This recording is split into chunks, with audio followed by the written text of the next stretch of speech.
Hello, everyone, and welcome back to the Bhagavad Gita for children.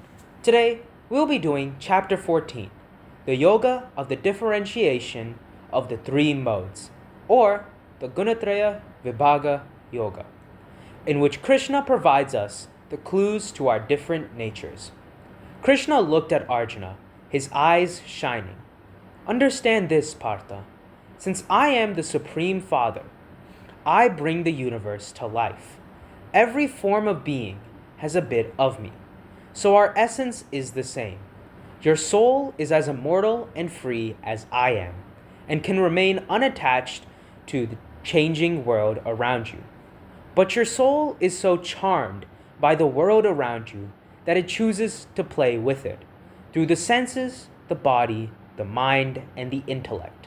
Before you know it, you are bound to Mother Nature by her twisted, three-stranded rope.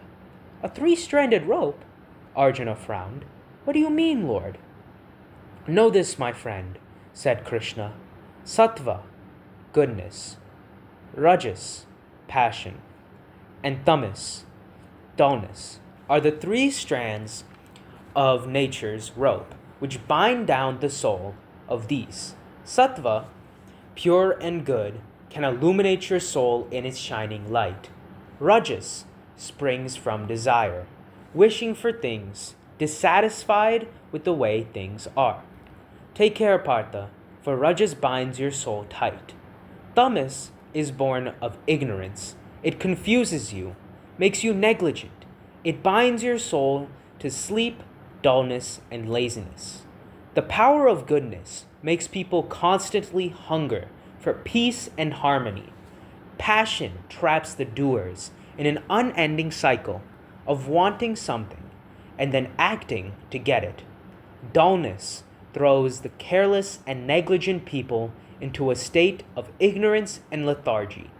All these traits, goodness, passion, and dullness, are present in all beings. Krishna went on, combined in different ways. When goodness takes over the other two, you feel calm, radiant, happy, at peace, fulfilled. Sometimes passion prevails, making you feel restless, greedy, impatient, excited, excitable, full of energy. At other times, dullness overcomes and destroys clear thinking. Anger, fear, grief, confusion arise in this state. From goodness is born knowledge, and the fruit of good action is joy. From passion arises greed, and the fruit of passionate action is pain. From dullness arises negligent and wrong action, and its fruit is ignorance.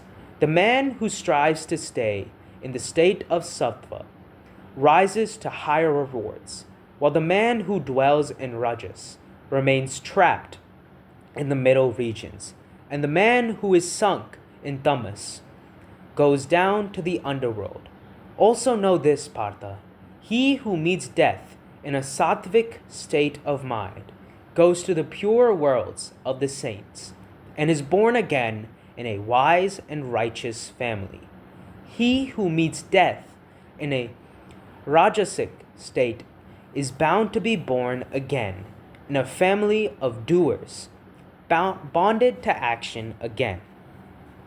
And he who meets his death in a tamasic state will be born in the womb of a dull being that has neither knowledge nor wisdom.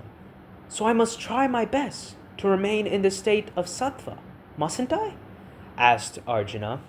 That's a start, said Krishna. But the wise man realizes that there is something more joyous behind all three modes of his nature and strives for it.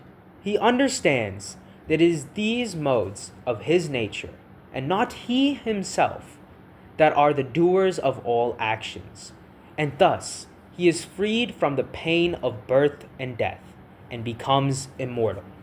How will I know him, Lord, this man who has escaped nature's three-stranded rope of sattva, rajas, and tamas? Asked Arjuna.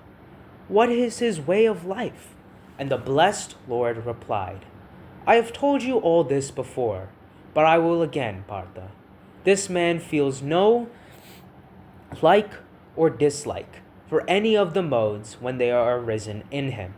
He stands aside, watching, unconcerned, while goodness, passion, and dullness rise and fall in him, each following the other. He treats blame and praise the same, considers friends and foes as equals, looks upon a piece of gold and a handful of mud with the same eye, feeling neither love for one nor hatred for another. He remains the same in both pleasant and unpleasant situations, and he serves me unfailingly with devotion and with love.